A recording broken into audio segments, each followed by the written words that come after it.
The house next door has been abandoned for 10 years. The owner is dead. There are no heirs. The bank sealed it shut in 2015.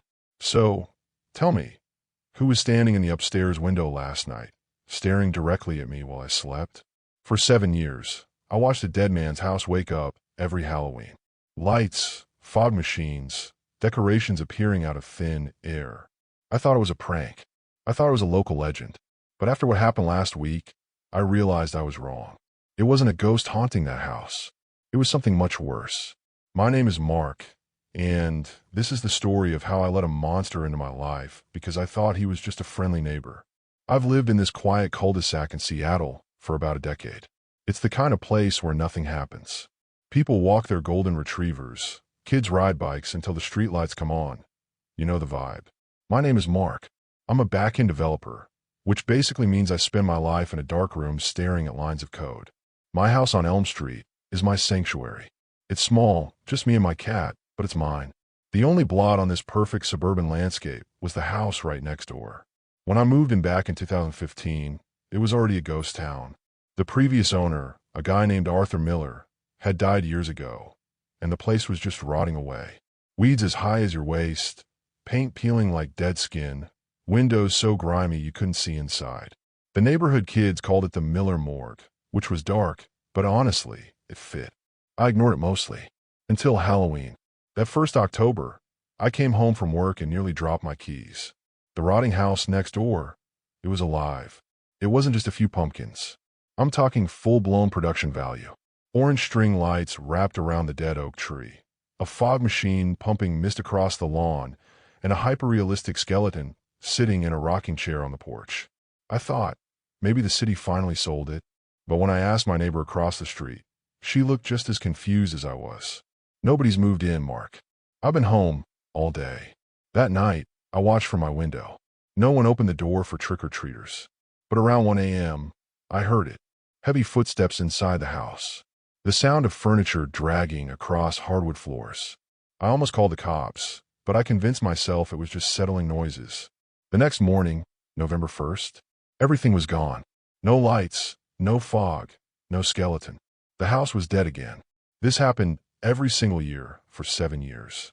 Like clockwork. October 31st, the house wakes up. November 1st, it dies. My ex-girlfriend, Jenna, told me I was obsessing. It's probably just a squatter with a festive spirit, she'd joke. But it didn't feel funny. It felt wrong. Last year, 2024, I decided I was done wondering. Halloween rolled around, and the decorations were more intense than ever. Tombstones in the yard with names like "See You Soon" carved into them. I was sitting on my porch with a beer, just watching. Around 8 p.m., I looked up at the second-floor window of the abandoned house. There was a man standing there. He wasn't moving. He wasn't looking at the street. He was looking directly at my front door. Just a silhouette, perfectly still. I grabbed my phone to zoom in, but by the time the camera focused, the window was empty. 3 days later, I was out raking leaves when I heard a whistle. I looked up. Standing in the overgrown yard of the abandoned house was a guy. Maybe late 40s, flannel shirt, work boots. He looked totally normal, which somehow made it creepier. "Hey," I called out, walking over to the fence. "You by the place?" He turned and flashed a smile that had way too many teeth. "Nah," he said, "just checking on it. I'm David. I'm Mark. I've lived here for years. What's the deal with the Halloween stuff?" David's smile twitched. "Just keeping the tradition alive, you know." He started making small talk. Seahawks, the weather, asking if I lived alone. It felt rehearsed, like he was reading from a script of normal human conversation. Finally, I pushed him. "Seriously, man, who decorates this dump?" Arthur Miller died a decade ago. David's face went cold. The smile dropped instantly. "Arthur was my dad," he said, his voice flat. "He disappeared on Halloween night in 2014. He called me, said someone was following him home from the pumpkin patch.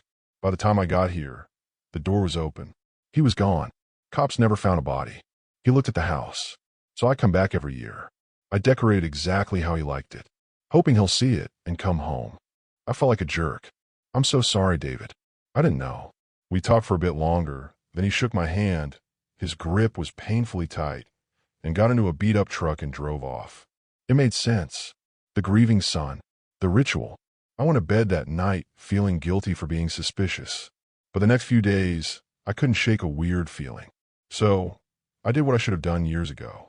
I went to the county clerk's office. I pulled Arthur Miller's death certificate. Arthur died of a heart attack in 2010. He died in a hospital. He didn't disappear in 2014.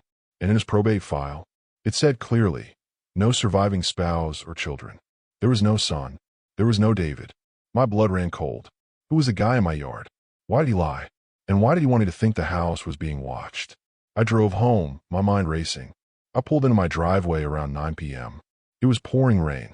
My front door was wide open. I froze in my car. I dialed 911 immediately. The cops cleared the house. It was trashed. My laptop, my TV, my watch collection gone. They took my statement, but when I mentioned David next door, they looked at me like I was crazy. Sir, that house has been sealed by the bank for 5 years. No one has been inside. I talked to him. I yelled. He was right there. They checked the abandoned house.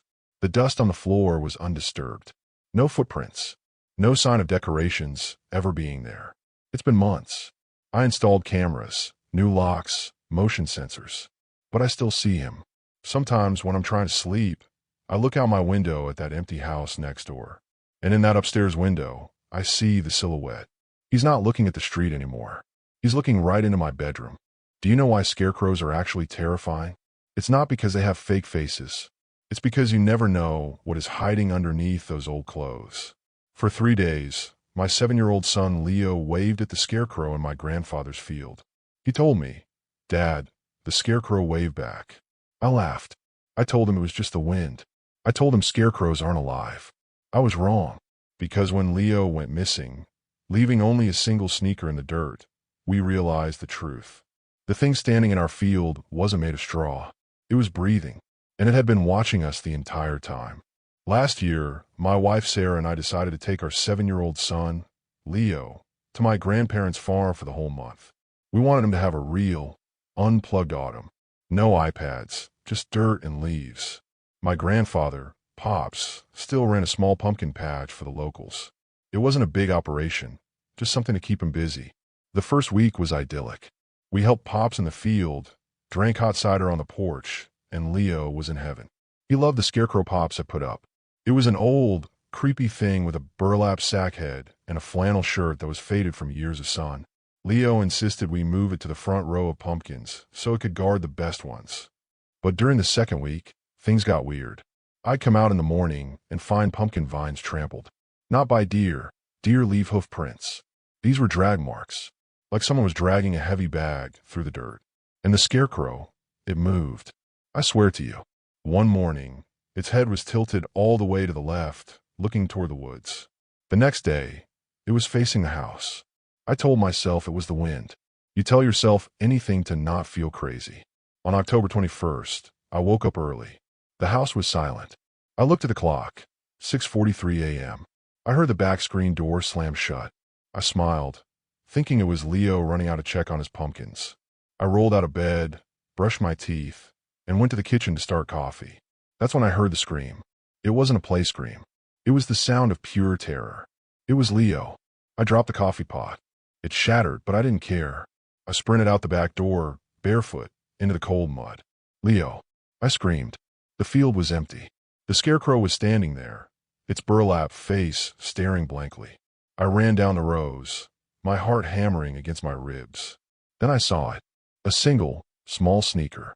Leo's sneaker. It was lying in the dirt near the edge of the woods. I fell to my knees, screaming his name until my throat tasted like blood. The police arrived fast. Search dogs, deputies, neighbors, everyone was looking. The dogs caught a scent at the shoe. They pulled their handlers into the woods, past the property line, toward an old, dilapidated shack we used to play in as kids. It was supposed to be abandoned. The sheriff drew his weapon. He motioned for us to stay back. They kicked the door in. I heard a scuffle, a man shouting, and then a small voice crying, "Daddy." When they brought Leo out, he was shaking so hard he couldn't stand. But he was alive. They dragged a man out in handcuffs. He was filthy, wild-eyed, maybe in his 30s. He didn't look like a monster. He looked like a nobody, just a drifter. Here's the part that haunts me. Leo told us later that he went out to say good morning to the scarecrow. He said, "The scarecrow talked to me, Dad." I told him scarecrows can't talk. He shook his head. No, not the fake one. The man inside the clothes. The drifter hadn't been hiding in the shack the whole time. For 3 days, he had been standing in the field, wearing the flannel shirt and the burlap sack, waiting for my son to get close enough. I never put up decorations anymore, and I never, ever turned my back on a scarecrow. It started with a vibration in my pocket, just a simple buzz that changed my life forever. It was the first week of October 2019, senior year. The air was crisp, leaves were turning that burnt orange color, and everyone at Northwood High was obsessed with Halloween. For me, Chris, and my closest friends, Halloween wasn't just a holiday. It was a personality trait. There was my girlfriend Sarah, who planned her costume like it was a NASA launch. There was Mike, the class clown who joked his way out of every bad situation.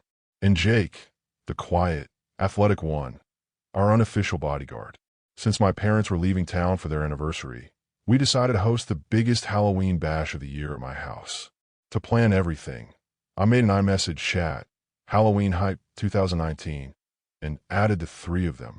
For 2 days, it was normal, harmless.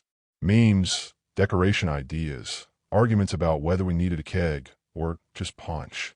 Then, at 11:30 p.m. on a random Tuesday, the notification appeared.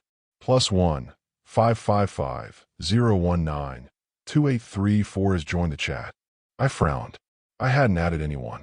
Who added this number? Sarah replied instantly. Not me.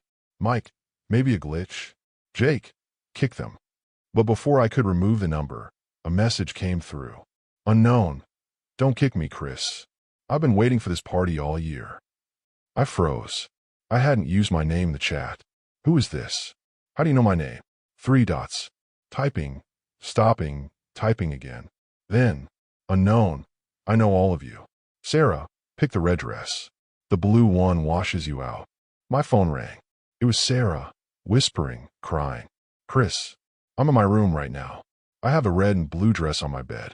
My blinds are closed. How does he know? We went to the police the next morning. Showed them screenshots. They shrugged. Prank. Block the number. So we did. All of us. 2 days later, Mike got a text from new number. A photo. It was him sleeping. Timestamp. 3:14 a.m. Unknown. You snore loud, Mike. I almost woke you when I stood by your closet. We realized someone had been inside his house. And that was only the beginning. The messages kept coming. Details about our private lives nobody could know. Jake, fix your left hook in Krav Maga. Chris, your mom left the backyard gate open again.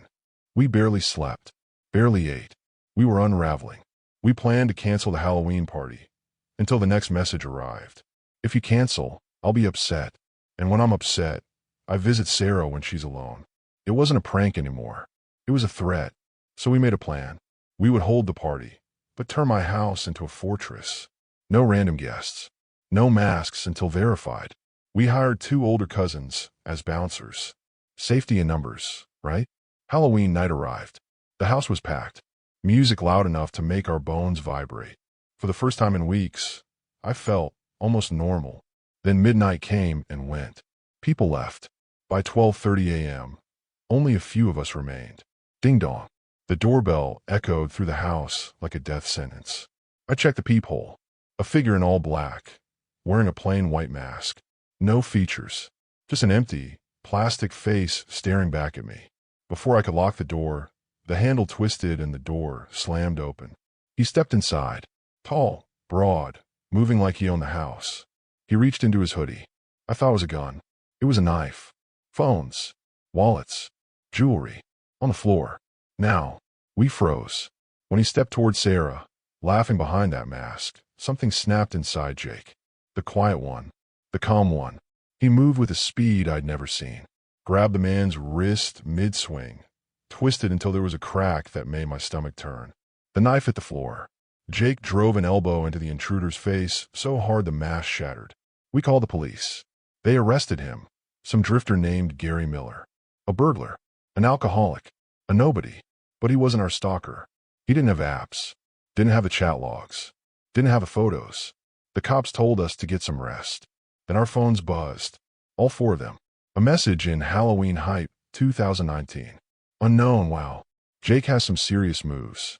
I was watching the whole thing. A photo loaded. Taken from my backyard window. 5 minutes ago. Unknown. The homeless guy almost ruined the show. He came in 10 minutes early. See you next October. Then, +1 555 019 2834 has left the chat. Gary went to prison for 5 years. But the real one, the one who watched us sleep, who stood in my yard while police stood in my house, he was never caught. We deleted the chat. We went to college, spread out across states. We barely talk now. And every October, when my phone buzzes from an unknown number, I let it ring. And I never, ever host a party.